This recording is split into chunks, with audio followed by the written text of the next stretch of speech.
Hey, ஒரு நிமிஷம் scroll பண்ணிடாதீங்க, கொஞ்சம் காது கொடுத்து கேளுங்க. ஒரு பர்சன் வழக்கம் போல் மார்னிங் அவங்க வீட்டு கார்டனில் நடந்துட்டுருக்காங்க. ரொம்பவே சின்னதாக இருக்க கூடு ஒன்று கிளையில் தொங்கிட்டு இருக்கதை பார்க்குறாங்க.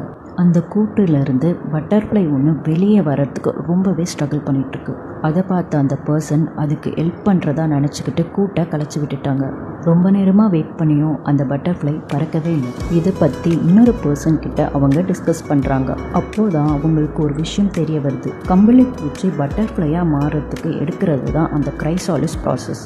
அந்த ப்ராசஸ் முழுசாக முடிகிற வரைக்கும் அது அந்த கூட்டுக்குள்ளே தான் இருந்தாகணும். கொஞ்சம் நேரம் டிஃப்ரென்ஸில் அந்த ப்ராசஸ் கெட்டாலும் அந்த பட்டர்ஃப்ளைனால் ஒன்றும் ஒழுங்காக பறக்க முடியாது, இல்லைனா அது சாகிறதுக்கும் வாய்ப்பு இருக்குது. பட்டர்ஃப்ளை ஸ்ட்ரகிள்ஸை அண்டர்கோ பண்ணாதான் அதனால் ஃப்ளூயிட்ஸ் ப்ரொடியூஸ் பண்ணி விங்ஸ் அண்ட் மசில்ஸை ஸ்ட்ரென்தன் பண்ண முடியும். கஷ்டமாக இருக்குன்ட்டு நேச்சரோடைய ப்ராசஸை நம்ம கட் பண்ணிட்டோன்னா நம்மளால் க்ரோ ஆக முடியாது. சில நேரங்களில் கஷ்டங்களும் நம்ம வாழ்க்கைக்கு தேவை.